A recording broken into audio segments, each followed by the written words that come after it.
guys, welcome back to Of Stone and Clay. This is a special day. This is episode 130. We have Chris Williams here today. Chris, thanks so much for coming out. Yeah, it's an honor. Yeah, Thank you. really appreciate it. Chris has this incredible story. It's kind of this harrowing and exquisite story of love and forgiveness, and yeah, just kind of what it means to be human and go through pain and forgive and then forgive again. And um, yeah, it's incredible. You wrote this book, Let It Go, um, which a true story of tragedy and forgiveness. And yeah, I just wanted to start and ask, you know, you've talked about your story so many times. Obviously, the sort of subtitle on here says, when his wife and two children were killed in a drunk driving accident, he made the most important decision of his life. Um, I wanted to ask you, when this first happened, what gave you the ability to immediately forgive somebody? Because, this accident, reading the book, you feel how intense the pain was and how surreal the moment was because you had lost two kids, your wife, an unborn child. You're in incredible pain. You have two kids that you assume have survived the accident. And yet somehow in the midst of that chaos and that malaise, you didn't even, it seemed like you didn't even hesitate to forgive. Can you walk me through that feeling? Sure. And I think now looking back on my life, there are a lot of experiences I had prior to this crash on the 9th of February of 2007 that, were preparatory experiences. And without taking a ton of time just to go into each one of those, if I were to net all of that out over a series of life experiences, really starting from when I was in my early teens up and through to a pretty significant one in 2005, just a few years before this, I had experiences that helped me to understand that a big part of my happiness, or at least a big part of how I was going to enjoy life, depended on me focusing on those things that I could control Mm-hmm. and not on the things that I couldn't control. Yeah. And so that really set a tone. And like I said, those were through life experiences that helped me to understand that and to understand both sides of that, the frustration of trying to, control things that I couldn't, and how just aggravating that was, but also the freedom that comes from focusing on those things that I can control. And ultimately, it's just basically what happens up here, right? Those choices that, even though I might have physical pain or there might be external circumstances that are negatively impacting me, that nobody can take this away from me, that my ability to kind of frame what I'm experiencing and how I'm going to react to it. Yeah. And so it was really through a life of just all these different experiences that prepared me for that moment in the car when I realized that my wife and the baby she was carrying and at least two of my three children in the car had gone or had passed. And not just that, but that there was nothing I could do in that moment to kind of bring them back. Yeah. No CPR, I couldn't move anyway. So there's nothing I could do, Yeah. but in that moment, I had another choice, Mm-hmm. and the choice was, how was I going to move forward, given this new situation, this horrific situation that I was presented with. Yeah. And so I chose to let it go. Yeah. And as a man of faith, that means a specific thing to me, but generally what it meant was that, I was going to, from that point forward to heal and to move forward from this horrific experience. I needed to focus on those things that I could control, and the things that I couldn't control, I was going to let go. Yeah.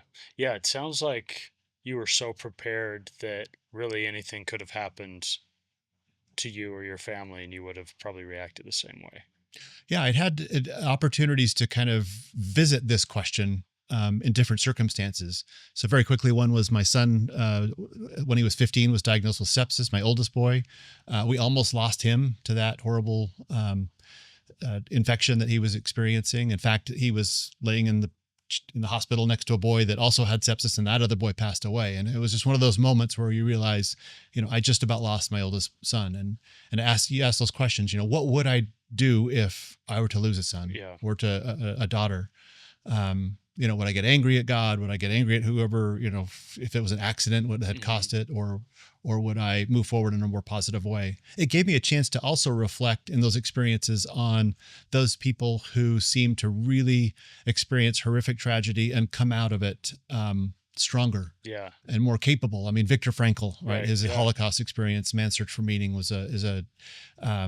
had a tremendous effect on me. Another one was Victoria Ruvalo, who's lived in Long Island. She's known as kind of the turkey lady, but some kids stole a credit card, went on um, a theft spree, got a frozen turkey, and as they were driving on the New Jersey Turnpike, one of the kids out of the back window threw it into oncoming traffic, and it went, through the front windshield of her car, smashed her face in, and in the court proceedings after that happened, she embraced this boy that had done this to her Mm. and just Yeah. said, "I forgive you, and I want you to make something of your life." Yeah. And it was those experiences that just had a transformative effect on me Yeah. and prepared me for this eventuality that I was to face, that in 2009, it would be another teenager that would be impacting my family in such a negative way. Yeah. And the crazy, I don't know if it's a stroke of curious synchronicity, but the crazy part about this story was you were in almost roles reversed when you were 16, and you had an accident where you had hit a small child, and obviously you weren't drunk and it was a terrible accident. But can you tell me a little bit about that? Yeah, so working at 16, or I actually started working at 15 in the food industry and just hated it. Right, it's not a lot of fun. Yeah. So my dad was able to get me to apply for a role at a hospital as an orderly. So a very Mhm. responsible position, and I started there right as I turned 16. So I'm wheeling patients in and out of surgery, et cetera. Well, I was going to work one day at the LDS hospital, which is in the avenues of Salt Lake City, Utah. The streets are very narrow. And as I'm slowing down just a couple of blocks away from the hospital to find a place to park, I hear this huge bang on the front side of my car. I had no idea that a 4-year-old boy was running around the front yard being chased by his 3-year-old brother. Mhm. And as they kind of came down off their little hill and went between two parked cars, the 4-year-old came out into the street right as my car was passing that little area, and he just ran right into the front wheel well of my car, Mm. and it just got immediately sucked in there. And so it was horrific. Yeah. And just to find out that I had been driving this car and that this 4-year-old boy was impacted in this way, and then to come to find out 2 days later that he passed from his injuries Yeah. was, as a 16-year-old, I felt like my life was over. Yeah. And so in a lot of ways, it kind of was. I mean, everything, the innocence of my youth, Mhm. the goals that I had had to play football, all these things, they just kind of stopped and it went Yeah. away. And that happened when I was a sophomore. My junior year was just horrific. But in that junior year, I had to kind of decide, how was I going to move forward from this? And that's one Yeah. of these thoughts of, what can I control? What can I not control? And I couldn't control that boy's actions. I couldn't control him living or dying. But I can control what happens in my senior year. Yeah. And so that's when I started to make choices that introduced me to whole new experiences. And I had actually a phenomenal senior year in that I started choosing things that I never would have Mhm. otherwise. Yeah. So it was kind of a reinvention of myself. Yeah. And it was a good experience to help me to understand that, in my life, bad things are going to happen. But if I can choose how I react to them and Mhm. focus on those things that I can control, I can make lemonade out of horrific lemons. Yeah. Yeah. Did you have some rotten lemons? Were you, maybe it took a really long time, but how were you able to eventually forgive yourself for that? That honestly took until the next big crash in Yeah. 2009. I mean, Uh-huh. there was a lot of the pain that I had as a 16-year-old that I didn't have the maturity to deal with. Yeah. And so I just did what a lot of boys and others do when they don't have that experience or the capability. I just buried it. Yeah. And it really didn't kind of fully resolve itself until right around the, 2009, Yeah. when suddenly there's another teenager coming into my life and having a horrific choice that he made to drive drunk, Yeah. and then having a horrific outcome of that on my family. So Did it sort of feel like forgiving him was forgiving yourself? there was a part of that in there. Yeah. I mean, but once again, as you noted, when I was 16, there was nothing I did that was, I wasn't drinking. Yeah. Yeah. I was trying to be responsible and held a responsible position. So it was just a pure accident. Um, but there was certainly an empathy Yeah. from that, knowing how I felt as a 16-year-old, just Mhm. feeling like my life was over, and then looking at this boy and thinking he's got to be thinking the same thing, like Yeah. his life is done. And yeah, there was certainly that empathetic Yeah. connection. I want to get more into this later, but after, because this is what, about 15, 16 years ago this all happened. Yeah, coming up, yeah, 18 plus now. 18 years. I'm not great at math. Yeah, no, it's all good. um, but so I'm sure your grief journey has been extremely up and down, and you've learned a lot of lessons. And have you done therapy? Tried, Yeah. didn't personally find it as Yeah. As effective. Yeah, effective yeah, yeah. as perhaps it had been Yeah. sold to me, um, but yeah, it's been a definite journey Yeah. and not done yet. Yeah. My question is, from all you've learned about dealing with grief and trying to not put it behind you, but just come to accept it and come to live with it in a healthy way, what would you go back and tell sort of 16-year-old you that was dealing with so much grief and sadness and just sort of unorganized pain? Um, that's an excellent question. I would have absolutely just told myself, my 16-year-old self, um, it is okay to grieve. Yeah. I would say, look, you've got to give yourself permission to go through these emotions. Don't bury them, Hmm. and not just permission to go through them, but go through them however you feel you need to feel like you're moving forward. Yeah. And not moving away from it, not like you're going to get, one day completely, healed from it, but that you can make this a part of yourself that is a building block, not something that is a obstacle. Yeah. And that's a real key differentiator. And that, because grief can absolutely be the stop of our progression. It Yeah. can Yeah. keep us from moving forward. But if we take it and integrate it into who we are as an individual and make it a foundational building block, Hmm. then it can be a strength. It can be something that builds us up and helps us to kind of move forward and strengthen others as we move forward as Yeah. well. Yeah. That's really beautiful. Can you walk me through, after your vehicle got hit? It says in the book that by the time, like, everyone got there and they opened the doors and stuff, it felt like a lifetime in there. How long, do you know how long it actually was? Maybe an hour, or was it just felt like eternity? I was told it was about 18 to 20 minutes. Okay, so it really wasn't that long, No, but you're just in a fresh new hell. yeah, it was the surreal nature of everything. I mean, you're just, time seemed to stop. I mean, just the Yeah. way that, and I'm, certainly had to be some trauma with just the impact, right? Yeah, I mean, yeah, so my brain's probably not functioning 100% anyway. So everything's already kind of looking very, very, kind of weird, but yeah.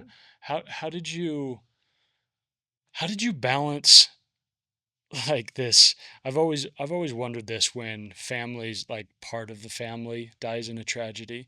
Like, how do you deal with the simultaneous feelings of, like, I'm mourning so deeply, my world is just destroyed, but I need to be a father too now. Now I have to worry about my other kids. How do you I'm sure, like, in the hospital when it was still fresh, you're just feeling two intense, insane emotions at once. absolutely. Um, I don't know exactly how I was able to kind of navigate that. I think, back to the permission to feel the grief. Mhm. I think there's also with that advice that I would give my younger self is also, I think, permission to live in the moment. Mhm. And by living in the moment, it's like because of the pain, because of the grief, because of everything you have to deal with, you can't take it all on at once. I mean, I Yeah. can't take everything that just happened on and just, carry that with me. And I can't take what's going to happen in the future, the unknown of the future, and then start to kind of deal with that. It's just overwhelming. Yeah. So, I mean, all I can really do is, once again, it's that focus on what I can control. Yeah. And what I found is that focus helped me to kind of just absolutely focus on this The task moment, at the hand. task at hand. Yeah. And it's like the immediate task at hand. And so I was in a mode where I was just dealing with the specific task at hand in that, specific, discrete moment, Yeah. whether it's dealing with my son and trying to deal with him and then going over to my injuries or to going over to the family that's there, or to going to my other son that was, in the primary children's, Yeah. and trying to get to him. And it was just absolutely that. Yeah. Did you feel like once you got back home and the funeral had happened, and did you feel like you had a chance to, like, fully mourn without sort of unsettling your children? I had been mourning actually from that night. I Yeah. mean, there was a period of peace I had in a waiting room actually that very night of the crash, or excuse me, the next night, not that night, but the next night, where I had an opportunity to go in and just be by myself. And being a man of faith, I'm saying a prayer, but it was Yeah. a chance for me to just grieve and be by myself. Yeah. And not in that moment, not worry about my boys for a minute, not worry about all the other family and everything else, or the past or the future, just me in that moment, giving myself space to just unload and Yeah. unpack a little bit. Yeah. That's great. For you, what was it that made you immediately just concern yourself with this teenage boy, even though you had, just lost half your family? What sort of in your heart and brain just went there? Well, what's interesting about that is that, when I was in the car and I decided to let it go, it was when I actually looked at the car that had just struck us and it was up on its roof. Hmm. At that time, I did not know who was driving the car. I didn't know Yeah. the circumstances Right. behind it. I mean, it could have been someone having a seizure and Yeah. they crossed the lane and I had no idea. Um, and I don't recall saying this, but the EMT who treated me while I was being, ambulanced up to the hospital, he said that I looked at him and said, "We have to forgive him." Mm. I don't Yeah. recall doing that, Yeah. but Yeah. where that came from. Because it wasn't until I was being attended to in the emergency room that I found out that it was a 17-year-old boy that had been drinking. Hmm. And in that moment, I just, and maybe it was a kind of a callback to what had happened to me when I was 16, that somebody came in and wanted to pray for me and to help Yeah. me, that I asked his name, to be put in a role that people could pray for him. Yeah. And in my mind's eye, I just got kind of like as you throw a pebble into a very still water, it's just the ripples going out. Hmm. That would cause ripples of goodness. Because what I didn't want out of that experience, starting in that moment, was for this to be something that tore people apart. Yeah. Tore my family apart, tore me Yeah. apart. It's already tragedy. Yeah. So why add to it? Yeah. With seeking vengeance and retribution and everything else? I wanted goodness to come about it. If for no other reason, just to honor my wife and my child, the three children that perished in the car. Yeah. But after that, I then went into these where I'm focusing just on the moments, on my boy, etc. And I put that boy, after I found out it was a 17-year-old boy, and after I'd made that request, I mean, I put him in a box, Mhm. like kind of this imaginative, Compartmentally. I just Yeah. compartmentalized him into my mind, and I shut the box, Mhm. and that was it. Yeah. So the other beautiful thing about that is that I knew I was going to be angry. I'd already been angry, right? I'd already experienced just a flood of incredible emotions, Hmm. but I didn't want that person to be a part of it. Yeah. Yeah. If I was going to grieve, I wanted to first give myself permission to just grieve in any way that was, I felt was helpful. But secondarily, I didn't want to grieve with uninvited people Hmm. in that process. I didn't want them in my mind. I didn't want them living there rent free, or, Yeah. as they Yeah. say, I only wanted those people in my circle of healing that I wanted in that circle. Yeah. And so that was a very important thing for me to do, was to put him in a box and kind of just say, to the side he goes. And even though through the court proceedings, I was able to kind of, open that up a little bit and deal with it. I mean, it was a very, very tight seal there. It was very, very controlled experience that, if I had to interact with him, it was going to be, in the best way possible, but also very controlled. And so I was not looking for any kind of long-term relationship or anything else. It was like, I'll deal with it as I need to. Right. But once I'm done with that and the court's finished, Hmm. and that's why I told the judge I didn't want to weigh in on should he be tried as an adult or juvenile. Yeah. It's like, it's up to you. Right. But after that, I shut the box. And it wasn't until about a year after, when one of his counselors that he was working with at the detention facility called me and asked if I would be willing to meet with him. Hmm. And so that was kind of the first invitation I had to open the box. And that was the first time I said, am I ready? Am I strong enough Yeah. to go there? What were the feelings when you first saw him? Well, I had an opportunity to prepare. I knew it was going to, that was going to happen. I was going to meet with him. And once again, kind of, focusing on what are the things I could control. I had an opportunity to kind of, in my mind, preview what I wanted that to look like. Mhm. Do I want to be angry? Do I want to be kind of like, Yeah. you, I'm going to come at you. And, Right. and he was expecting that. He was like ready for me to Yeah. just, jump him, because it was just he and I and this counselor that were in this room. And I just figured that the best thing I could do to help him in his journey forward would be to show that had truly forgiven. And so, I embraced him. Mm. I just absolutely wanted him to feel love. I wanted him to feel hope, Yeah. and I wanted him to feel that I was absolutely not going to stand the way in any way in the way of his progress forward. Yeah. And that I wanted him to progress forward, but I Yeah. also gave him a challenge that he needed to let it go Right. in the way I had, and to do the same. Just Yeah. forgive himself and find a way to move forward. Yeah. Wow, that's beautiful, man. It's funny. So many people really struggle to forgive somebody because they feel like it's their right to be angry, and it's what they're due, It's almost like, well, you wronged me, so it's like it's what's owed to me. I owe, myself anger, but it just doesn't help anything. It just poisons the situation. Absolutely. And that's why I talk about being, giving yourself permission to grieve or to be angry, Hmm. because, we've got hormones that have to deal with, as well as our own thoughts and everything else. Right. So it's, we can get amped up pretty quickly, and we can go into that fight or flight mode pretty quickly as Hmm. well. And, knowing those kind of natural weaknesses that I have, I wanted to give myself permission to feel that grief without that boy being a part of it. Yeah, yeah. And so not opening the box. And so, yeah, I would rage, I'd go off and whatever, but it was never directed at him, Hmm. because I can't control that boy. Yeah. And so the beautiful thing about that meeting with him, and what it really just proved to me, is that by focusing on the things that I can control, I can also exert control over not only my healing, but really over the entire accident and the crash, the situation, right? The Yeah. way it all played out. Yeah. And that my healing is in no way tied to this boy being sorry, Hmm. or saying he's sorry, or Yeah. showing You some didn't you kind of didn't need penitence. any sort of closure. Yeah, Yeah. absolutely not. I mean, it was I now had 100% complete control over the outcome of this, Hmm. and it wasn't reliant on somebody else or some process or anything else uh, paying me in any way. I mean, I was not entitled, and I didn't set myself up to be entitled Yeah. to anything that I couldn't control. And so it was a really, so even though I hugged him, it was also a sincere hug, and that it was a validation to me that I have owned my journey forward, and I guess I was kind of proud of myself. Yeah. Yeah. Of course. So, and I've told people that forgiveness is actually one of the most gloriously selfish things you can do in life, and it really Because you is. feel amazing. Yeah, and you're the 100% recipient of it. Yeah. Yeah.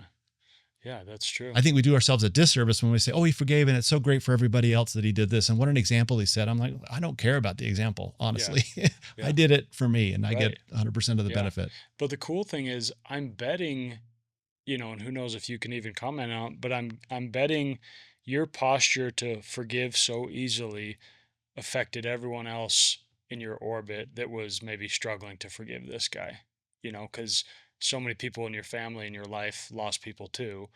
And I'm sure some of them, their instinct was to not forgive. How did you maybe help some people in their journey too that were like, why aren't you more mad? Like, why aren't you more vindictive? You Yeah, know? and you're absolutely right, because it wasn't immediate for everybody, Yeah. and so they hadn't had those preparatory experiences that I had. So for me, it was just recognizing that it is a journey, and I didn't want them to shortchange the journey. I didn't want them to come out and say, "Okay, I forgive." Have Hmm. this be this false kind of cheap forgiveness. I Yeah. wanted them to go on that path that I had kind of already been on, of experiencing the pain, and then kind of having to come to terms with the anger, with the grief, and how to deal with it, and figuring out what it is that they could control. Hmm. And then coming at some point to this point, hopefully at some point, of being able to let it go as well. Yeah. But I was very open with those, especially those that kind of confronted me very quickly that, hey, what are you doing? What are you, Yeah. did you care about your wife? Did you care about these kids? I Right. mean, why are you Right. forgiving this way? And telling them that, I did, but I want you to experience this journey at your pace, Yeah. and just know that I'm here for you. I love you. And I know you'll kind of get there, but Yeah.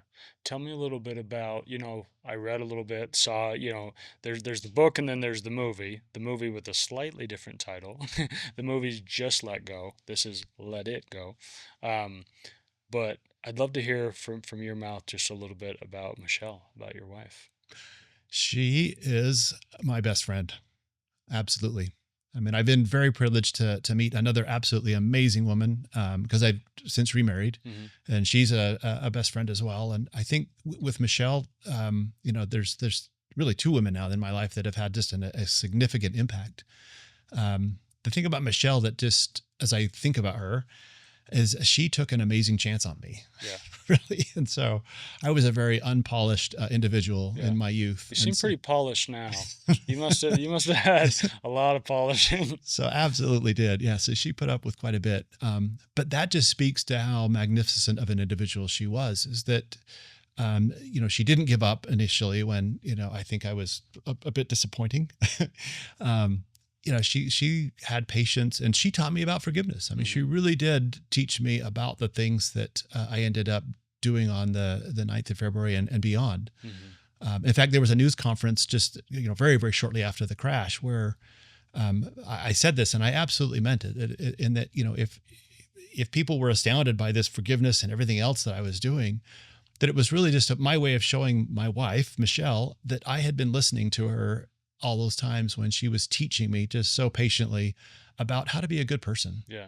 And that was, I think, what really impressed me so much about her is that, yeah, we have a Christian faith and that faith tradition, but I think above and beyond that, it was for her, it was about just how to not be a jerk, just how to be a really nice person, Yeah. and how to be, a contributor to society. That helped me a lot. But just absolutely one of the most amazing and fun people that I have ever had the opportunity to be around. She just made life an absolute joy. So. Yeah. Was what for you was you know, just the hardest part about your grief journey? Was it just missing the human? Was it just the void you felt? Was it just the pain from the trauma? What was the hardest part for you? Um, the hardest part has been and continues to be, I think, the continued remembrance of my children, Yeah. and certainly of Michelle as well. I mean, Yeah. that has been very, very hard. But the thing that I found interesting that I would have never expected about losing a child is that grief just comes back over and over and over again in an interesting way. As an example, I still see a lot of the friends that my son and my daughter had, Yeah. and to see my friends, go through all those different stages of life, right? Mhm. Graduating from middle school and then high school and then getting, married and then having kids, as I run into them. And I think that's where my son would have been right Yeah. now, or that's where my daughter would have been right now. And to grieve what could have been Mm. over and over and over again is just really, really difficult. Yeah. And it just keeps it fresh and it keeps it coming back in a way that's really, really hard to deal with. But in a way, I appreciate it because it also keeps my children real and Yeah. present with me. Yeah. And I don't want that to go away. And it's similar with my wife. And even though I've remarried and I absolutely love my wife, and she had two children from her first marriage, and we've kind of had this blended family together, I still recollect all of the amazing experiences that I had with my first wife. And Yeah. we're still very close with my first wife's family. Yeah. And so to see that relationship kind of take on a bit of a different dynamic now, because my wife's gone, it's been hard, Yeah. but at the same time, I just absolutely cherish that relationship and that the extended family relationship, and it keeps Michelle present with me, and I wouldn't trade that for the world. So even though grief is painful and it's difficult, it keeps them present with me, Yeah. and that's important. I don't want to forget them ever, and so Yeah. if it means I have to go through some moments of pain to have that recollection, it is absolutely worth it. Yeah. I heard this interview with Billy Bob Thornton, and I guess his brother had died when he was younger, and he said, somebody asked me like if I felt like I would ever get over it, and he's like, "No, I'll never get over it." And he's like, "But I don't want to." Yeah. Like the grief and the pain is a reminder of the beauty, and it's a reminder of how I was able to love, So it's got to be this weird thing where it can make you really happy and really really sad. Yes, I'm absolutely. sure, yeah, running into your kids' friends that are growing up now, sometimes it's probably amazing to see them, and sometimes it probably just aches your heart. Absolutely does. Yeah. It's What's what's it like, merging merging these families, and I've always been curious about, widows and widowers. Was there a little bit of a learning curve of trying to kind of coexist with a new person you love, but there's also your wife that passed away that you'll never stop loving? Is that a weird dynamic to sort of get past in the beginning? It was a ginormous learning curve. Yeah, yeah.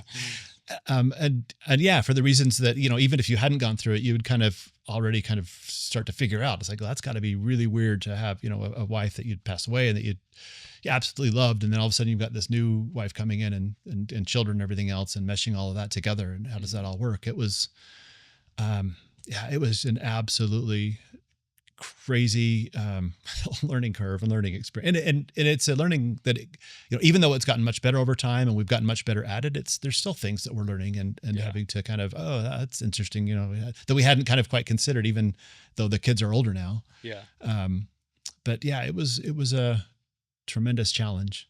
I think the great blessing, if you want to call it that, I think it's a blessing, it was just that Mikkel is an amazing, my current wife, yeah. Mikkel, is an amazing individual, and that we're just absolutely both committed. Hmm. And so that's, I think, what's really helped us to move forward through the ups and downs and sideways motions of all of this. Yeah, Is that we just knew that kind of come what may, we would just persist and make it work, find a way to make it happen. yeah. So And she probably has to be a very secure person yes, in a lot of senses, because there's got to be some natural instinct in you to be, maybe it's not jealousy, but just like, man, can I ever live up to this man's wife that tragically died? yeah. Is that been a struggle for her?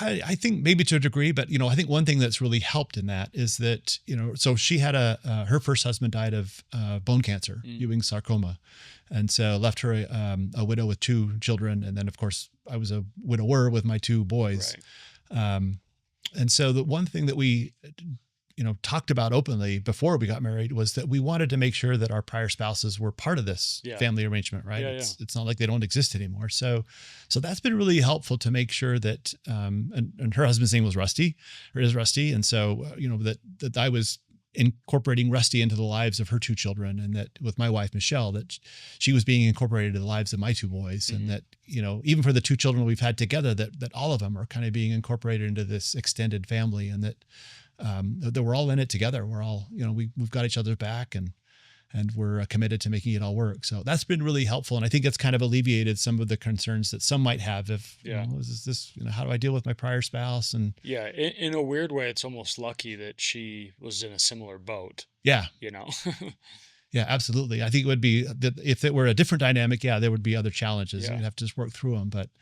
Um, but yeah, it's been a tremendous, over time, it's been a real strength to our family to have these kind of extended family ties, because of her in-laws and my in-laws, and yeah, as well as just kind of what that means for our family going forward, that we have kind of an extended network of support yeah, out there rooting for us. yeah. After the accident, did you feel like, after some time had passed? I know in the book you talked about feeling like, well, maybe, I'm lonely. Maybe it's time to get out there. I don't know. Did you feel like you would have the ability to open your heart again like that and find a love like you had had before? Or did it feel like an impossible task? No, excellent question. It was, I thought initially, like very quickly after that, yes, that's going to be the next, because then I'm panicking. I've got these two boys. I'm a single dad. How am I going to raise them? Yeah. What's the mother influence that'll be there for them? In the movie, it looks like you're just struggling to make burritos and Yeah, oh, absolutely. just ordering pizza. Yeah, because you're it now for everything, right? Yeah. To get them to their practices, and are they going to continue to go on at school? So yeah, there's just a mountain of all these concerns that are just now on me, and so I'm almost like in a panic mode, thinking I do need to open my heart because I need somebody else to help with this, and I think I was just too quick to do that. It was just too much Yeah. initially, and so I had to I remember the summer. This happened in February. Was the crash, and I remember that summer I kind of crashed. Yeah. I was just trying to do too much and to accelerate It that kind of caught process. up to Yeah, you. just get caught up, And fortunately, with the kids out of school, it just gave me a chance to say, I need to put the brakes on everything. I just need to kind of go back and first figure out, who I am now. Hmm. I don't want to come into a relationship being disingenuous or, putting on airs and saying, oh, this is who I was with Michelle. I mean, she was such a huge part of me. Who am I? Who am I now Yeah. that she's not, such an immediate part of me. So yeah, after figuring that out, I realized, yeah, there would be a time. And there was kind of a natural sequence of events that put me in touch with Mikkel. And that was really one of the things, and you hit it, that her confidence. Hmm. I mean, with the very first date, that was the most, kind of surprising, but also, aspect of her character that just put me awestruck. Yeah. Was she was so, partly because of what she had gone through, Hmm. just in nursing or helping her husband go through a horrific, cancer battle and then succumbing to it, but it had matured her, significantly. So yeah, very, very confident. What was it like when you, again, when you realized with Mikkel that you were falling in love? What was that? What was that feeling like? That was an immediate feeling of not so much panic, but, we got to talk about some things. Yeah, yeah. As soon as you start to play that, like, oh, okay, this could start, maybe working into something, Hmm. the relationship or something. It could go maybe further to the marriage. And, that's when we really had those initial conversations about, okay, so, before we get too far down here, you've got a spouse, I've got a spouse. How are we going to make all this work? And, with the blended families and everything, and just to get everyone's perspective on that. Yeah, So yeah. she had actually bought a book about, like, it was like 1,000 questions you should ask your future spouse or something. Uh-huh. Not made for widows and widowers, but we took Yeah. that book out and was like, okay, here's a good question. What would Thousands a you do? lot of questions. Yeah, I don't know how they came up with all of those, Yeah, but that's there cool. there were 10 or 20 good ones in there. Yeah, yeah, yeah. Yeah, I love this idea. I think a lot of people when they go through heartbreak, whether it's from a breakup or a tragic loss, there's this misnomer that you have sort of a finite amount of love to give, you know, and that you're like, well, I gave all of it to someone and now that's gone or it's different. How could I open up my heart again to someone new? How could I give that much love again? But I think the truth is that love is this infinite thing that can never run out. Hmm. Do you agree? Absolutely agree. And I think it's through the tests and trials and tragedies and, those endurance experiences that we face. That's when our capacity to love grows. Hmm. It's in those moments of soul compressing grief sometimes, or the consternation that can come from a very, very difficult situation. That's when, our hearts are almost like compressed so that they Yeah. can then release and expand Yeah. even further than they were prior. Yeah. I Uh, really like that.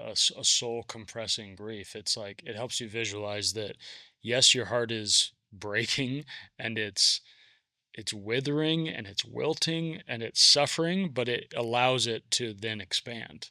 That's, Absolutely. It's basically like, anatomy in your muscles, right? The only way you can get bigger muscles is to tear them down. You've yeah. got to just put them under stress and start to, make those little micro rips Yeah. interior so that they can heal and grow even bigger. Yeah, totally. I wanted to tell you what part of the book. I'm casually reading the book on my bed. I'm minding my own business, and then I started crying, and I was like, "Dang it, Chris got me."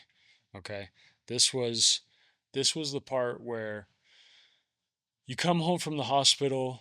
I don't know if it was a couple days later, but your youngest son had sustained some injuries and some brain damage, and so he's kind of in a fog still. And you get back to the house and you're telling him goodnight, and he goes, "Where's mom?" Tell me what you were feeling in that moment. To me, that absolutely broke me down to think of a 6-year-old boy alone after going through something horrific and tragic and not really understanding that mom's gone and your siblings are gone. And how, as a father, do you relay that information to him without just going into the fetal position? No, that was brutal. And in my mind's eye, I can still see him on my bed, just seated in the middle, just, tucked in, but just looking at me with that look, where's mom? And realizing that, after all that we had gone through at the hospital, that he hadn't had a chance to kind of process the fact that his mom and his siblings were gone. And so, um, yeah, that was one of the most, difficult heart. You talk about the ripping. I mean, it ripped my heart. Yeah. It really did. Just having to tell him that, and And it was interesting when I told him that. I mean, his brain injury was such that it was almost like it rebooted his body and his mind and everything. He kind of had to relearn how to do everything. And Hmm. at the end of it, he came out 100%. It's not Yeah. like he has anything, that he's had to deal with since then. Um, but just there was this vacant look. I told him that, and he just kind of looked off into the distance, not really understanding what I had Yeah. said. And it just hit me. This is going to be a long road. Yeah. Even though mentally there's nothing wrong with him, this was going to be tough. Yeah. He missed the funeral. He missed everything that kind of happened from the closure in the car, and just being able to remember any of that. It was just not there for him. So it's been a struggle for him, Yeah. for sure. How old are your two kids now? So they were 14 and 6. The Okay. 14-year-old was off with friends that night. Wasn't in the car with us, Yeah. but it was my Sam, who was 6 years old, seated right behind me.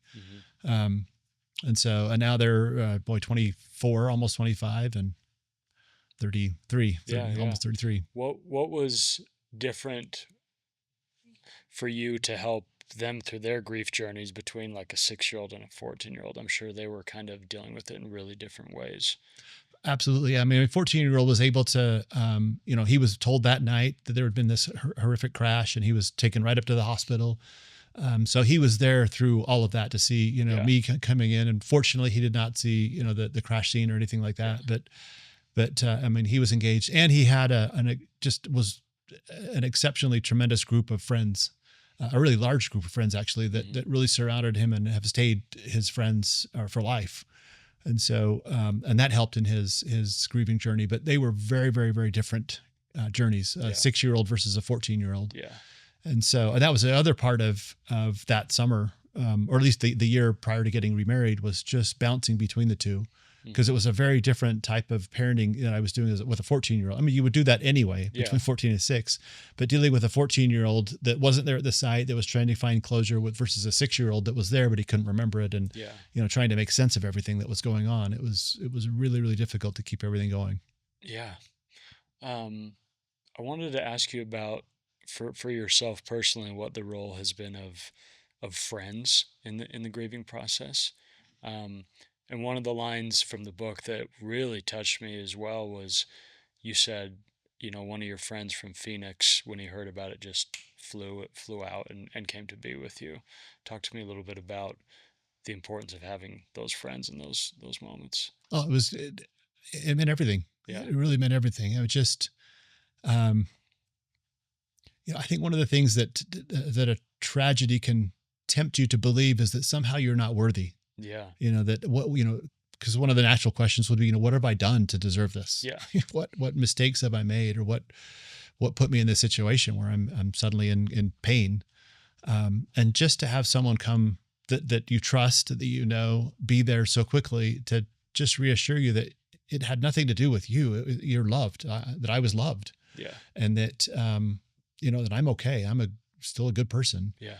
That was huge in the grieving process. It's huge in the ability to forgive oneself too, Hmm. Yeah. and that you've got these people that see you for who you really are, and they love you for who you really are, and it helps you just to kind of wake up a little bit and say, yeah, I didn't deserve this, and this is just it's a crash. It Yeah. it was somebody else that did this, and I need to kind of make sure that I deal with it in a healthy way, not an unhealthy way. But yeah, having those Yeah. friends there, those voices of trust that you can just absolutely lean on was critical. Yeah, there's something about a friend that sometimes can be even more impactful than a family member because you feel like they don't have to be here, right? Sometimes it feels like family, and you need that support and it feels wonderful as well. But sometimes when a friend comes, you're like, oh, they really care about me, Yeah, absolutely. because it feels less obligatory, Yeah, you I mean, know? with family, you're right. It's even though it might be very sincere, Yeah, there's all of a sudden like, well, I know they're supposed to love me, right? They're right, my brother, sister, or right. mother, dad, or whoever. But when a friend does that, especially one that just jumps on a plane, immediately comes up and expresses that outreach or expresses that love, that was priceless. Yeah. Um, when you're going through that, I'm sure, and I read a little bit about it, but I'm sure there's this outpouring of support and love from neighbors and family and friends and people. Did it for you? Was it a little bit overwhelming? or was it exactly what you needed? Because I think sometimes when there's a tragedy, a lot of people are sort of stuck being like, I don't know if I should reach out. I don't know if it's going to burden them. They have so much going on. I don't want to send a text. I don't want to bother them. What was that experience like for you? Yeah, I think I was very fortunate in that, because this was such a significant tragedy, right? Hmm. It was very unknown to a lot of people. I mean, there's not a lot of people that have gone through where they've lost a spouse and three children, right, in a Yeah. car crash. Yeah. A lot of people have, people that died with cancer, et cetera, right? Right. And so they can they'll come and say things maybe relative to what they've experienced with other situations. But it was a blessing in that what I received is an outreach of just people being there. Yeah, they would drop in with food and some things like that, and that was very, very helpful. But the most helpful thing for me was just having people present. Mm. And the beautiful thing about that is they didn't need to say anything. Yeah. They didn't need to come in with words of comfort or, to try and cheer me up. I just needed their presence, Yeah. because in that presence I felt their love, and it taught me a lot about how to serve those that are going through difficult times. Yeah. And I've made it a point now, whenever I talk, or excuse me, when I don't talk, but when I go to be with somebody that's going through a Hmm. trial, I don't feel the need to just say anything. Yeah. Just the ministry I of just presence. The ministry of presence, absolutely well put. I just want to be there for them, and just let them feel of my love and concern for them, Yeah. for who they are. And Yeah. that's Beautiful. healing. That's beautiful. That's sort of a master class in friendship and in love is just like, if you don't know what to do, it almost doesn't matter. Just go be there. Yeah. Go be with them. And I think with people you're really close to, you just kind of listen to your gut, and if you need to say something, you say something, right? But most importantly, you're just there. I remember one of my one of my best friends, we had grown up together and been through thick and thin, and we lived together at the time in college, and he had had a pretty rough breakup the night before, and we had thin walls. And so I was, I knew how bad it was, but it was really late, and so we didn't talk after, and I think it went deep into the night. But first thing in the morning, like, I get up and I go to the bathroom and I see him in the hall, and I just see him like come towards me, and he's got tears in his eyes, and we just embrace, we just hug, and I don't say anything, and I just kind of let him cry, and told him I loved him, and like, he didn't need advice. He didn't need like me to tell him everything's going to be better and he needs to just be strong. Like, I just held him, and that's, I think, more often than not what people need when they're really hurting. Yeah, it's a way to kind of remind them this, that back to that permission. It's an implicit permission that, hey, break down, Yeah. sob, do whatever you need to do. I'm not going to sit here and say things and try and make it better. I'm just here for you, Yeah. and that's a beautiful thing. Yeah. I wanted to share one of my favorite passages here. Also, I wanted to ask, was this a really cathartic thing for you to write? It was, in fact, I had culled much of the information for this memoir from my journal. Okay. And so the journal was the cathartic part. It's just, Hmm. starting right after, just writing down my thoughts and what I'd gone through and the experiences. Well, for two reasons. I mean, I knew it was such a powerful experience that I wanted to capture all the things that were going on, because there were amazing experiences and things happening based on the forgiveness, how it Yeah. was impacting people. So I wanted to capture that.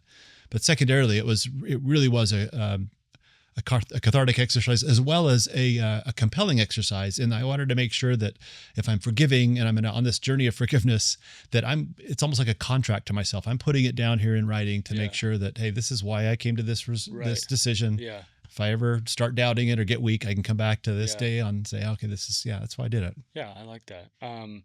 I just love this line here. You're talking about, it's all very fresh. You're laying on a gurney and you're being taken into the hospital or taken onto the ambulance or whatever. And you said, as I lay on that gurney, I could feel the love the Savior had for that teenage boy. It was a soul transforming and refining experience. And whether you're religious or not, and you believe, in the love of a Savior and in the love of Christ, just the fact that you felt love for that teenage boy, instantly, and that it was soul transforming and a refining experience. Tell me a little bit about that feeling. Um, that's actually one of the most cherished experiences out of this horrific experience that I had, in that um, it was a love beyond anything that I have ever experienced for anyone. Um, Certainly beyond what I had for Michelle or my children. It was, it was truly awesome. I know that's an overused word, but it was absolutely, completely awesome to feel how much love the Savior had for this boy. And in that moment, I was kind of, I guess, privileged to realize that, Christ wasn't looking at a boy that had just caused this crash. He was looking at this boy's eternal perspective and Hmm. eternal potential, and realizing that, yeah, this was a moment that he'll want to forget, and that the Savior will want to help him forget, Yeah, but that his potential was infinite and eternal, and still amazing. yeah, But so was mine. And that love for that boy, even after he had done what he had done to cause that crash to my family and the pain to my family, it didn't diminish the Savior's love for me. And so it was, I guess, awesome in that I felt that love for the boy, but also realizing that that's the love he had for me yeah, and my family as well. It really took me back. It was just, I had never considered it to be so profound and yeah. to be so deep and so powerful. Yeah, it's like you got to sort of peek behind the curtain and see how great love really is, like how majestic and how powerful it actually is.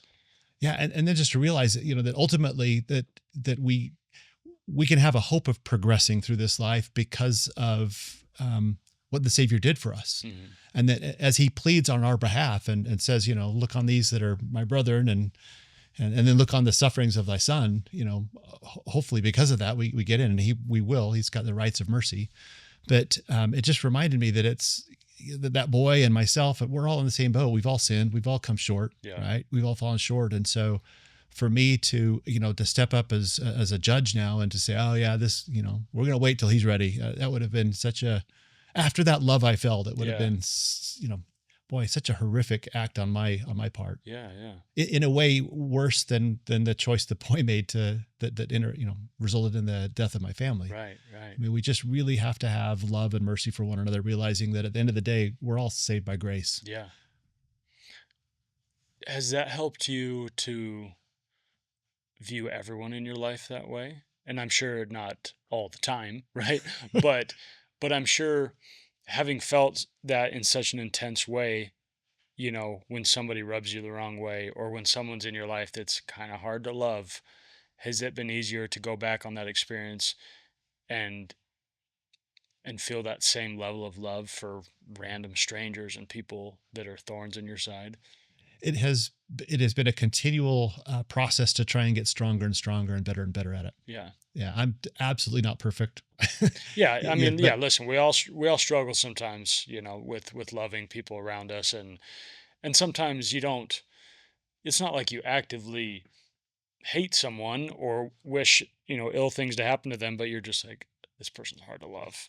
This person is grinding my gears, and yeah, it's back to being being human. That there's days where we're full strong and we can kind of conquer anything, and there's days when we've just kind of had enough, and yeah, we're tired and we just can't deal with it. And so, I think if anything, I can go back to that moment and to the journals and the commitments I've made and say, I'm not giving up. yeah, Today's a hard day, and maybe I'm a little upset or maybe a lot upset about something, but I'm going to just step back, make hold true to the decisions I've made, and find a way to let it go yeah, continually every single day. yeah, that's great. In your grief journey, do you feel like, maybe not so much anymore, but do you feel like there was periods where you're like, man, I'm getting better, like the pain is subsiding, and then something, triggers you and you're like, and we're back to square one.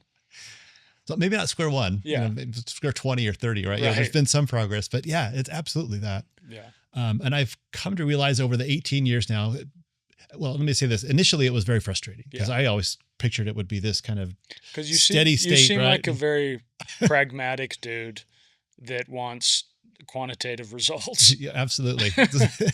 That's the IT part of, yeah, what Yeah, I'm doing, right? It's But yeah, it has been. Initially, it was very frustrating Hmm. because I looked at it as like a setback. Like I'm going back to square one. What Yeah. about all that progress? And but I've given myself permission just to accept that that's part of this journey I'm on. Yeah. And why hold myself to some unrealistic standard that I put there for no reason other than I thought it was the way to go. I just have learned to just adapt and accept what is and live a little bit more in the moment and appreciate Yeah. more of what's in the moment. Have you had some opportunities to talk with other people that have lost people tragically and sort of give them some sort of guidance? I have, yeah, and those have been some of the biggest high points, and some of the greatest blessings. Actually, is that people have fortunately, and I've encouraged it whenever I can, but have sought me out Hmm. to do that, to give kind of help or advice or consolation or guidance or anything. And so it's been very humbling that they Yeah. would do that. I mean, I don't feel like any kind of an expert Yeah. in anything, but I do feel that love for them. It's funny though, I was reading this book and I was thinking, this dude's an expert in forgiveness, you know? And I love how you framed it because it was essentially the way you were brought up, the way you lived your life, and you had sort of prepared yourself all along the way to forgive something heinous, Oh, you know? And so that love was already in your heart. It's not like you summoned this magical thing out of nowhere. It was already in your heart. And it was just, those things happened. And I also loved what you said. Um, you said you felt like your family was the most prepared on the road that night to get in that accident. And that's a crazy thing to say, but it's really beautiful to think, you know what?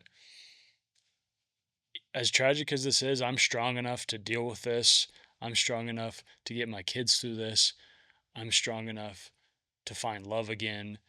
And I'm strong enough to forgive and let this kid move on. And maybe other people wouldn't.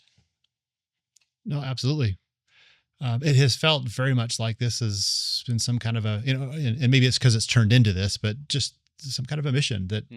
in an increasingly contentious world, I have felt more and more the need to kind of be a voice of encouraging people to let it go, Yeah. just tone it down, be a peacemaker, and look for ways to get along Yeah.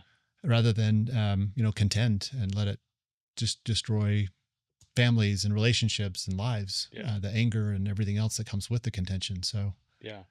I've really felt for myself at times because I'm basically a geriatric single, I've been single a very long time, and a lot of the pain and grief I've felt with that, I've realized recently, or at least I've felt in my soul that part of the reason is because I can handle it and I'm prepared to do so.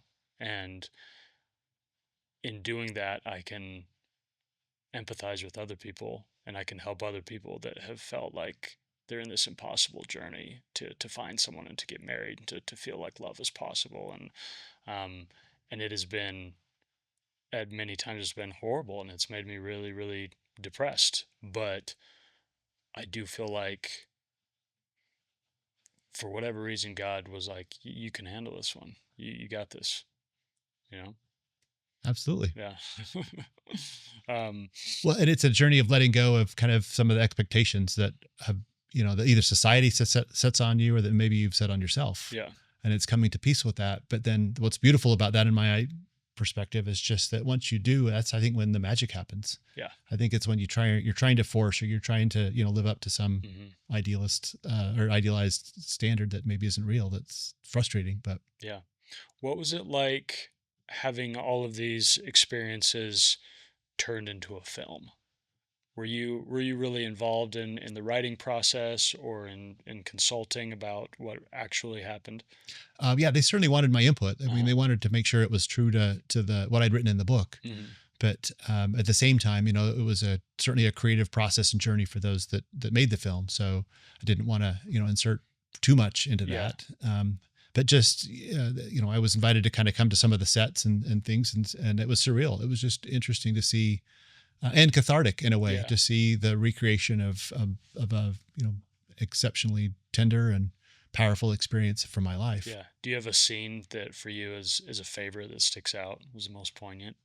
Yeah, for me it was the frustration. There's a scene where the father is just trying to deal with the boys and keeping everything together, and the 14-year-old is struggling, and the 6-year-old is kind of questioning him on some things, and there's a moment where he's out in the garage and he's trying to put some things away, and there's some seashells there, and for me that's absolutely a remembrance of Michelle. I Hmm. mean, she would go and collect seashells, and that meant something in our relationship, and he's putting some bins, and getting frustrated, and the seashells drop on the ground and shatter all over the place, and he just goes down to start picking them up, and there's glass there, and he cuts himself, and then he just starts to sob. And that moment for me was just, I had experienced that so many times. Yeah. And experiencing is one thing, but then to see an actor portraying that experience, it was almost like the first opportunity for me to kind of step out of myself and to watch the sadness and the pain that I was going through. And I mean, it feels weird to say that I felt sorry for myself, Yeah. not in a feeling sorry in a bad way, but I finally gave myself kind of a permission to realize that, I was going through a very hard thing, Yeah. because I think I wanted to portray that I was going to be strong, and, I can make this work, and I'm a good dad, and Yeah. I'm going to keep it all together. And I just needed to realize and recognize that, sometimes it's okay just to fall apart a little bit, Yeah. Yeah. and have that meltdown. Yeah. Yeah. And I think sometimes the pain is compounded because we feel some guilt and shame and embarrassment for feeling so sad, or for not getting over it already, or for not moving on, or whatever. And so I think sometimes we're fighting multiple battles at once Yeah. because of that. And I was still serving as a lay minister, so I was a Hmm. bishop in the Latter-day Saint faith. But so I have a congregation that I'm still kind of working through, and my Sundays I'm working with individuals, and so I felt a tremendous amount of responsibility Hmm. to be there for the ward that was grieving, and for the neighborhood that was grieving, as well as for these people that were now reaching out and saying, "Hey, how did you let it go so fast? And I'm struggling, and I've got a this and that situation." And so to try and be strong for all of those people, um, and while forgetting at the same time that it's okay every now and then to just let yourself just have a moment of absolute grief and meltdown, just to come back a little bit stronger after that's done. That was important. Yeah. So What's your, you've said you've had the opportunity to talk to a lot of people that have dealt with tragedy. For those that are listening, what is your best piece of advice for someone that is sort of freshly in this hell and just really struggling and feeling like, I don't know, I don't know if the sun's going to come out. I don't know if things are going to get any better. um, I think once again I would just encourage them, as I would have my 16-year-old self, just do what you need to do to regain control over those things that you can control. Hmm. Um, whether in the grieving process, in the anger process, in the forgiveness process. I mean, just the clearer you can kind of create your thoughts and everything, the clearer your environment can become, to where you can really kind of honestly focus on those things you can control, and tick off those things that you can't, and just focus on the things that you can control. That's going to be tremendously helpful Yeah. to kind of sort that out as quickly as possible. And then just giving yourself, I said, permission to kind of to go forward with that. It's interesting that the grief counselor that came in and met with me like 2 days after the crash, Hmm. really kind of showed me how this was done, Hmm. because she came in and just, there was no emotion. She just came in and said, "Okay, you've just lost your wife and 3 of your children. Let me tell you how this is going to go." And she was just point blank with it, saying, "Okay, don't change jobs for a year, Hmm. don't get remarried in a year, don't sell your house." And it was kind of this do's and don'ts. You didn't listen to the married one, did you? It was almost a year. We Okay. almost Okay. made it a year. Okay. But it was, Don't do drastic things. yeah. Yeah. But that was so very helpful, because it was this slap in the face, or this, cold water, maybe is a better way to say it, in the face of, that's what I can control right now. Yeah. That's it. I mean, there's a lot of things that I could do to make things a lot worse. And so what I need to do is just focus on those things that are going to be healthy, that I can control, and move forward from that. Were So, you tempted at all to go a little AWOL? oh, absolutely. Yeah. Yeah. There's some crazy thoughts Yeah. that in the in the pain and the grief and everything else, I couldn't sleep. I wasn't eating well. You're just, it's a really, really painful, difficult. Yeah, it just reality just kind of ceases to be what it was. It's Yeah. just a new reality, which is so foreign. Yeah, it's kind of crazy. Yeah. For people that are going through it, do you feel like there's sort of stages where you're like, okay, after 6 months, you know, I can kind of come up for air and I can breathe and I can sleep. My life is a little more normal.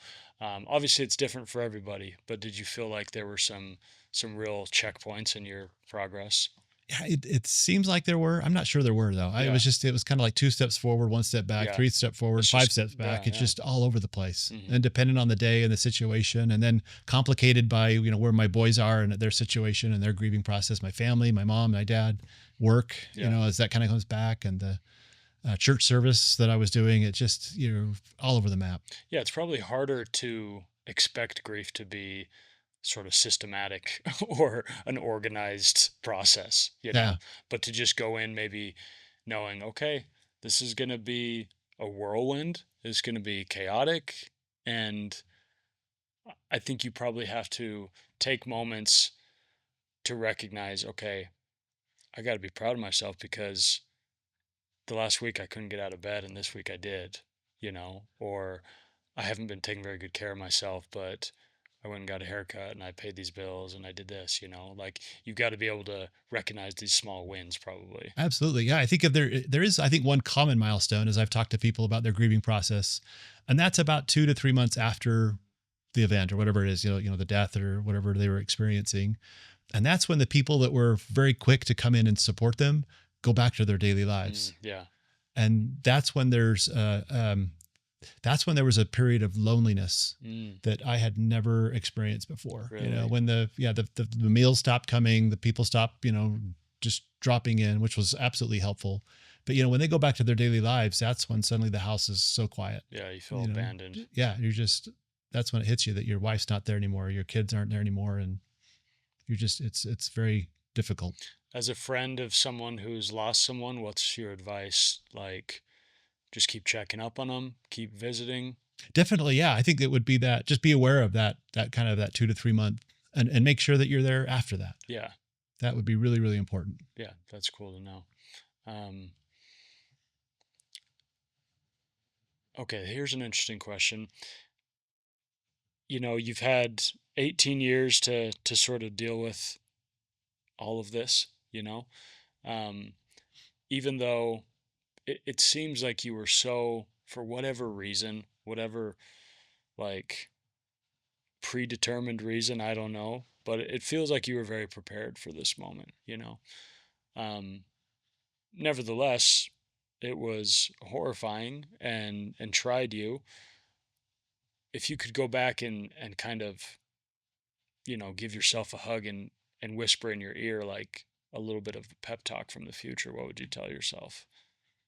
Having 18 years of hindsight and space to move forward and to grieve and to accept certain things, what would you tell yourself? Um, Everything works out in the end. I think I knew that Yeah, intuitively. I mean, I think I knew that before yeah, actually, that everything was going to work out. But being presented with that horrific challenge, you can definitely doubt. You can say, how am I going to get through this? How does this all work out? Or where is it? What is the outcome of where's this going to lead? And I yeah, think, um, yeah, I think that's a tremendous lesson of hope that I would whisper into the ear of my 18-year-old younger self, or yeah, 18 years ago. Just it all works out. It takes time, and you have to have patience with the process, but everything works out in the end. yeah. That's really cool. Um, And as a man of faith, I would add it works out in the end because of my Savior, our Savior Jesus Christ. But yeah, yeah. That's beautiful. As we wrap up, I often like to ask my guests, if they have any questions for me or any wisdom to impart for me personally. And I know you don't know me, we just met, but yeah, do you have any questions or any parting thoughts for me? um, Yeah. It was, so one question, Yeah. you've had an opportunity to talk to a lot of individuals, a lot of people in this setting. Um, is there one kind of big aha moment that you find yourself coming back to over and over and over again? Some principle or some teaching or some statement or some example or something Yeah. that you find yourself reflecting on probably more often than some of the other things that you've. That's a really good question. Anytime somebody asks me, like, people often ask, what's your favorite episode? Or if I should watch one, which one should I watch? And I try to like think about it and not have like recency bias and not say the same answer every time. But my heart goes back to two episodes, right? And both guests, um, I don't know that it was their intention, but they were just so there with me and imparted some love into me that I think I really needed to hear at that time. Um, and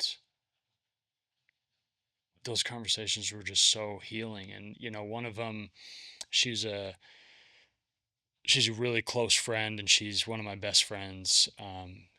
It's my best friend's wife, and we've gotten really close over the last few years. And she told me, we were talking about the struggles of dating and loneliness and not having the things I wanted to have. And she told me that she wanted me to just hold on to hope just for just to the end of the night. She said, she's like, if nothing else, she's like, I want you to just hold on to hope today.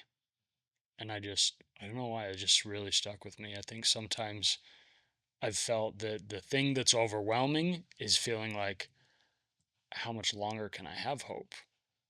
Can this feeling, is it sustainable? Can I not have the things I want day after day after day and year after year? Like, can I deal with that hole in my heart perpetually? you know but I loved, she just lovingly said, like, let's just hold on to hope tonight.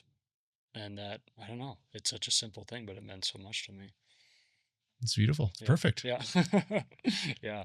um I did want to mention that the movie Just Let Go is now streaming on Angel Studios, which is awesome. um I know it's been out for a bit, but now it's on Angel Studios, and so it can be streamed. And I just wanted to give my 2 cents.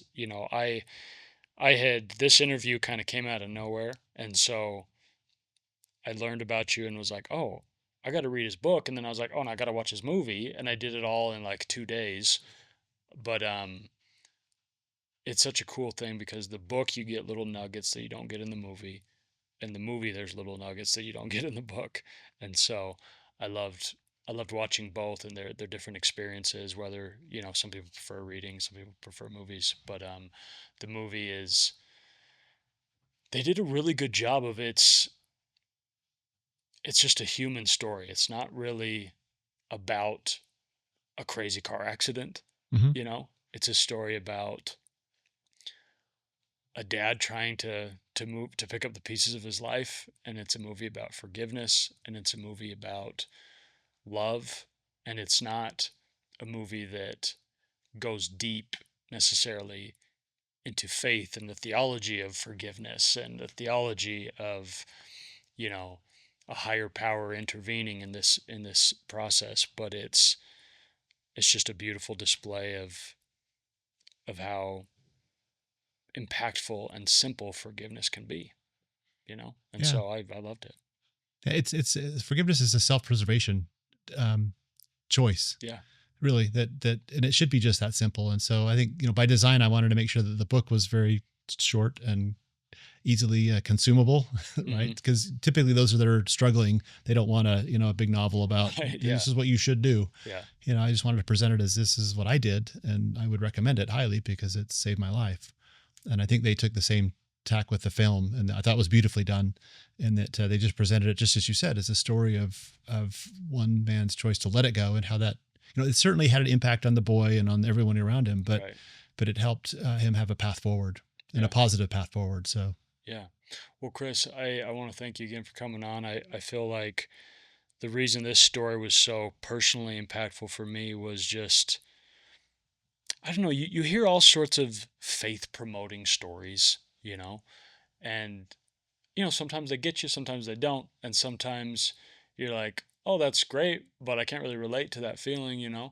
But just your spiritual posture and your ability to recognize God in a horrific event, and to recognize the power and utility of love and forgiveness in such a horrible, horrible thing. It was just really touching because, I think everybody realizes that life, unfortunately, is kind of riddled with tragedy, and you can't really dodge it forever. Even if you're really lucky, people are still gonna, age and pass away, Yeah. and so to view life as just a beautiful thing that is peppered with tragedy, I think is the right approach. And I just loved, yeah, being a little, fly on the wall to your journey. Just hold on to hope for today. Yeah. Yeah. Absolutely. Okay. Thanks, man. Thank you, Yeah. Taylor. It's been a privilege.